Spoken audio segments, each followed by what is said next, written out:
آغوش الخدمت لاړخه هر کال د یتیمانو ورځ په 15مه روژه نمانځل کیږي. نن هم دغه ورځ په ډېر ښه شان سره نمانځل کیږي او ډېر یتیمان په دغه غونډه کې چې دی ګډ شوي دي.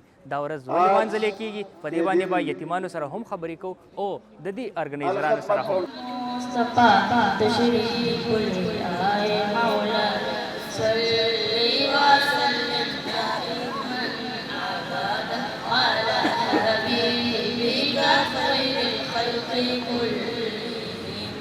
جی دا زمونږ آغوش دی، دلته مونږ ته ډېر زیات دغه میلاویږي جی چې کوم مونږ ته کور کې نشته هغه دلته کې جی. مونږ دلته کې ډېر په دغه سره اوسېږو جی، ډېر زیات سهولیات دي.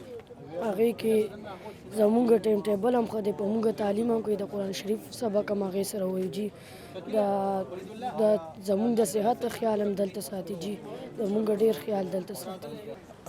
یتیم ماشومانو عالمي ورځ ده. د دې ورځ مناول مطلب دا دی چې مونږ څنګه د خپل ماشومانو ښه تعلیم دپاره، ښه تربیت دپاره او د هغه ضرورت پوره کولو دپاره پلانینګ او سوچ کوو.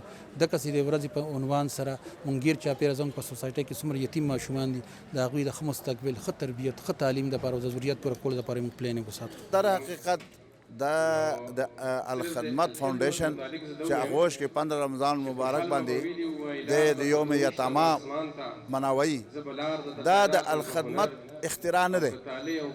دا در حقیقت د انبیاء علیه السلام بلکې د قرآن د هدایاتو بنیاد د قرآن او سنت دی. رسول الله صلی الله علیه وسلم یتیم او یتیم دې مقام ته ورسېدو چې ورفعنا لک ذکرک. الله تبارک وتعالی ارشاد فرمایي ستا ذکر به دومره اوچت شي چې دې کائنات کې په دې مخلوق کې د الله نه راده خواته په مخلوقاتو کې به ستا نوم وي. نو دا هغه یتیم و چې د هغې کردار دومره لوی حیثیت اختیار کړه.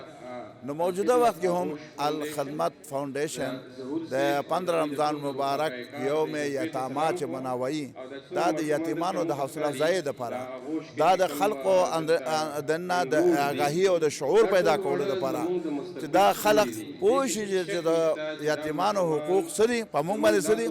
د دې ورځ نمانځلو مقصد د دغه ماشومانو خیال ساتل دي. 4 लाख से यहाँ यतीम बच्चों की तादाद है। पाकिस्तान में 40 लाख से ज्यादा है और हमारे शहर पेशावर में 90,000 से ज्यादा यतीम बच्चों की तादाद है। ये बहुत बड़ी तादाद है। महज एक